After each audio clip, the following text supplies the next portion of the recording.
Rick Gervais mandou a real. Esse é o Visão Libertária, sua fonte de informações descentralizadas e distribuídas. A menos que você esteja escondido numa ilha deserta ou num retiro para curar vício em redes sociais, já sabe sobre o discurso do Rick Gervais na premiação do Globo de Ouro no dia 5 de janeiro de 2020.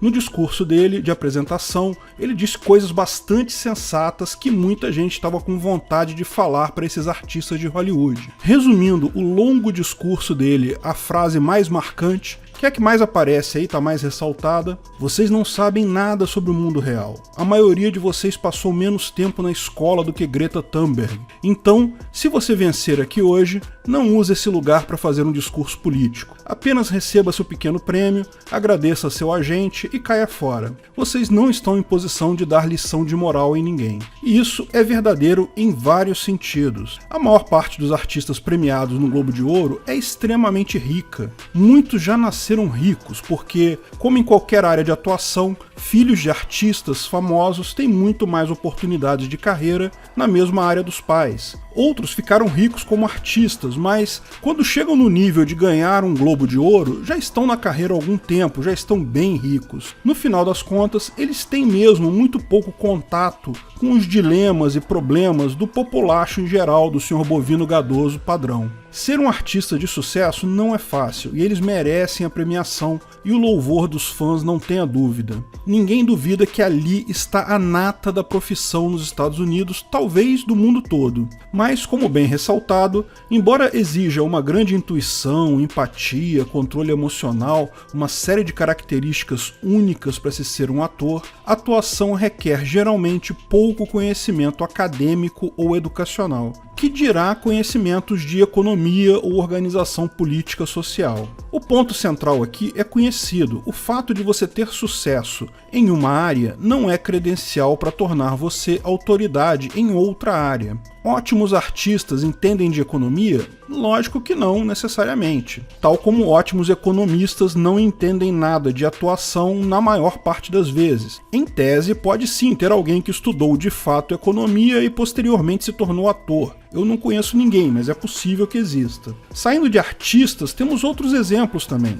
Noam Chomsky, um brilhante linguista. As teorias dele sobre a origem da linguagem e características dessa são extremamente importantes nesse campo, que é o campo de excelência dele. Embora a principal teoria dele sobre a linguagem como uma coisa inata humana tenha sido contestada ultimamente, mas ninguém questiona que ele é uma sumidade na área de atuação dele. Porém, isso capacita ele a falar de economia ou organização social? O cara é uma mula completa nesse assunto, defende Lula e Dilma. Meu cachorro já disse coisas mais inteligentes sobre economia que Noam Chomsky. Outro exemplo, meu ídolo eterno, o cara que despertou meu gosto pela leitura quando eu era jovem, Stephen Jay Gould, um paleontólogo brilhante na área dele. Ele é mais conhecido por seus livros de ciência popular, como O Polegar do Panda ou O Sorriso do Flamingo, mas antes de se tornar escritor de ciência popular, ele tem toda uma carreira como professor e pesquisador em importantes universidades, artigos acadêmicos significativos, como por exemplo a questão da evolução por equilíbrio pontuado. Novamente, essa teoria dele também é bastante contestada hoje em dia, mas isso não muda o fato de que se tratava de um expoente da paleontologia e da biologia. No entanto, o cara é filiado ao Partido Comunista Americano. Não tem como descer mais degraus aí nessa escada do conhecimento econômico. O comunismo é o terraplanismo da economia. O cara que é extremamente inteligente em paleontologia, em biologia, é um terraplanista da economia.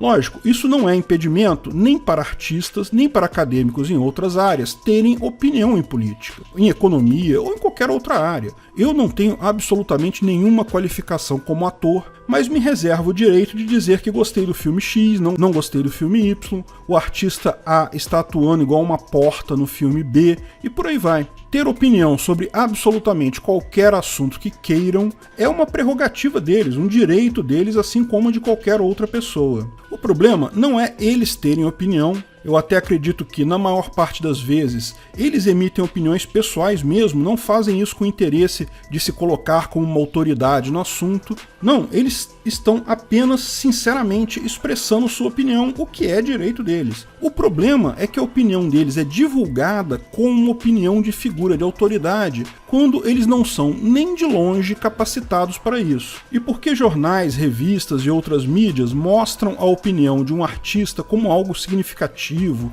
como uma visão de autoridade? Bem, a opinião de um artista não vale nada, mas vem de jornal, vem de revista, dá view no YouTube, principalmente se a opinião do artista bate com a opinião do seu público. Portanto, essa é a questão mais profunda do que intenção de um lado ou de outro. Veja esse vídeo, é exatamente a mesma coisa. Eu estou ressaltando uma opinião de um artista. Sim, o Rick Gervais é um artista, justamente porque ela representa o que eu penso e o que eu imagino que o meu público pensa também. Mas ele não é autoridade nenhuma, ou não. Eu posso argumentar que ele não está falando sobre política ou economia. Ele está falando de algo que, sim, ele conhece bem. Está falando sobre outros artistas de Hollywood. Talvez ele seja mesmo uma autoridade nesse assunto. Mas tem uma linha tênue aí que talvez ele esteja falando besteira mesmo. Veja, o fato é que existe uma forma simples de fazer essa distinção sem recorrer à opinião minha, sua, do artista A, do artista B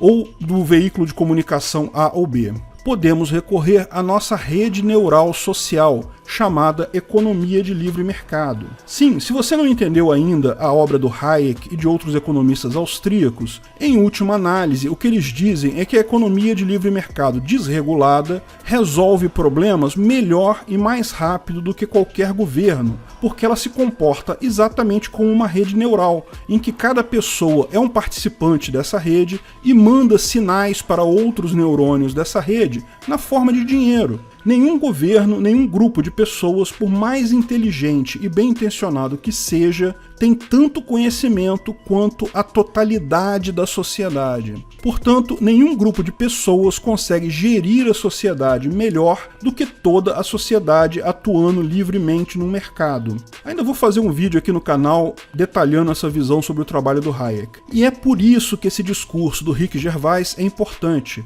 porque ele é um marco de mudança de rumo, uma inflexão na indústria do entretenimento justamente ocasionada pela questão econômica, particularmente na indústria de filmes e entretenimento americana, tá? Particularmente em Hollywood. Veja, Rick Gervais é um comediante ácido e ofensivo. Ele é conhecido por isso. Esse discurso dele no dia 5 não foi diferente do que ele costuma mesmo fazer. Não é o primeiro discurso dele fritando artistas de Hollywood na entrega de Globo de Ouro. Veja a entrega do Globo de Ouro de 2016, de 2010, foram com ele também. E, da mesma forma, ele espinafrou todo mundo no evento. Esse papo sobre não falar de política foi só uma das espinafradas dele no show. Ele falou do Epstein, o pedófilo que se suicidou, ou que dizem que se suicidou, e brincou que muita gente ali era amiga dele, brincou com vários artistas em particular, criticou filmes, mas isso é o padrão dele, isso é o tipo de comédia que o Rick Gervais faz.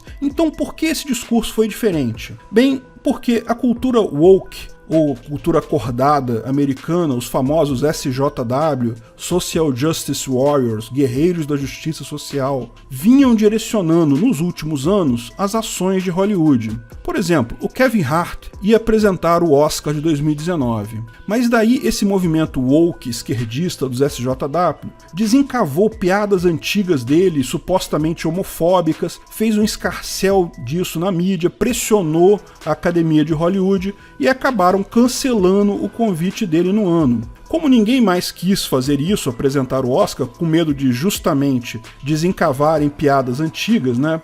É meio óbvio. Qualquer comediante tem piadas antigas que podem ser mal interpretadas. Na verdade, qualquer pessoa, de fato. Essa cultura do cancelamento, de destruir pessoas imputando frases antigas, é uma das principais armas desse movimento SJW. O Oscar 2019 acabou que não teve apresentador principal e foi uma das cerimônias com menos audiência de todos os tempos. Pois bem, exatamente o mesmo aconteceu com Rick Gervais, que iria apresentar o prêmio Globo de Ouro esse ano. Quando foi no final do ano passado, movimentos SJW levantaram piadas antigas dele com teor de gosto duvidoso, queriam que a academia tirasse dele a apresentação. Porém, escaldados com o problema que tiveram no Oscar, que resultou em pouco dinheiro, mantiveram o cara. Apenas prometeram para os SJW que sim, eles ainda são muito fortes lá, né? Não tinha como não dar alguma coisa para os caras. Esse seria o último ano do Rick Gervais. Ou seja, ele não vai mais apresentar o Globo de Ouro. Essa foi a mudança. O pessoal percebeu que é financeiramente inconveniente cancelar pessoas aleatoriamente por pressão dos SJW. Sim, lá eles ainda são fortes como aqui no Brasil também são fortes, mas foi a primeira vez que uma grande empresa colocou o pé na porta. Não vamos sacrificar o cara, vou manter o contrato dele, ele vai lá apresentar a cerimônia. E, não tenha dúvida, a cerimônia do Globo de Ouro está entre os assuntos mais falados no YouTube há vários dias. Certamente tiveram uma audiência muito maior que a do Oscar, certamente isso vai resultar em retorno financeiro melhor para eles. E veja, esse não é o único sinal. Nos últimos 2 ou 3 anos tivemos vários filmes woke, ou filmes acordados, filmes feitos parece que exclusivamente para ressaltar pautas socialistas, feministas, igualitárias e similares. Eu nem vou falar aqui do Brasil, tá? Que aqui no Brasil a gente vive essa cultura woke desde 1500. Mas, por exemplo, lá em Hollywood teve Ghostbusters 2016, só com mulheres, teve o filme 8 Mulheres e um Segredo, uma versão totalmente feminina de 11 Homens e um Segredo. O Último Jedi jogou fora um personagem masculino, Luke Skywalker, e foi um filme que absolutamente todos os vilões eram homens e 90% dos mocinhos eram mulheres, sendo que os mocinhos que não eram mulheres não faziam nada no filme. Ou seja, ficou um filme no mínimo estranho. O filme Capitã Marvel foi outro exemplo. O fato é que, além de muito criticados, os 2 primeiros afundaram totalmente na bilheteria. Os 2 últimos até que foram bem, mas isso pode ser creditado ao fato de serem parte de uma saga maior, de uma franquia de filmes grandes. Ainda assim, os números não foram tão bons quanto os esperados e principalmente refletiram em baixa audiência nos filmes seguintes daquela saga. Existem vários outros exemplos aí de filmes e séries woke com graus variados de sucesso, mas tipicamente ruins. Hollywood é uma indústria motivada pelo lucro. São empresas privadas que vivem em um livre mercado. Lógico que artistas, diretores, escritores têm as suas opiniões políticas.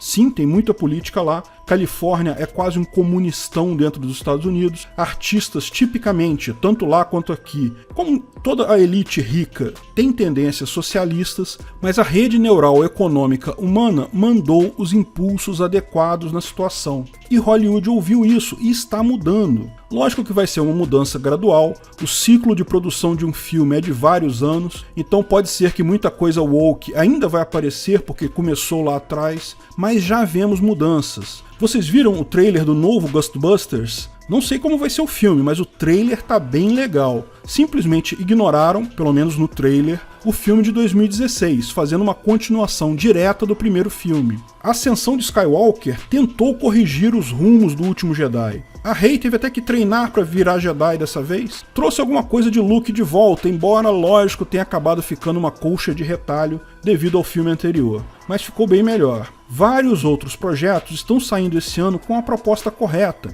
Ninguém quer ver política no cinema, queremos ir para nos divertir. Se eu vou pagar aquele ingresso absurdamente caro, eu quero ver um filme de qualidade, cujo foco seja contar a história de uma forma bacana, não promover política a todo custo. Lógico, isso é só uma inferência nesse ponto, posso estar completamente enganado, pode ser que venha uma onda monstruosa de cancelamentos de pessoas e de filmes woke aí pela frente, mas eu acho que Hollywood entendeu o ponto e vai buscar atender ao que os clientes querem. Veja, não duvido que ainda se criem alguns filmes woke para atender a demanda woke dos SJW. O bacana da economia é isso. Podem haver mais de um mercado, mas o número de pessoas que se importa de fato com piadas feitas há 10 anos atrás, ou piadas de qualquer tipo, é um número de pessoas muito pequenos. Não justifica cancelar pessoas por isso. Filmes podem ter personagens femininas fortes e marcantes, lógico, mas não precisam sacrificar toda a trama para isso. Quer personagem feminina mais forte que a Ripley dos Aliens,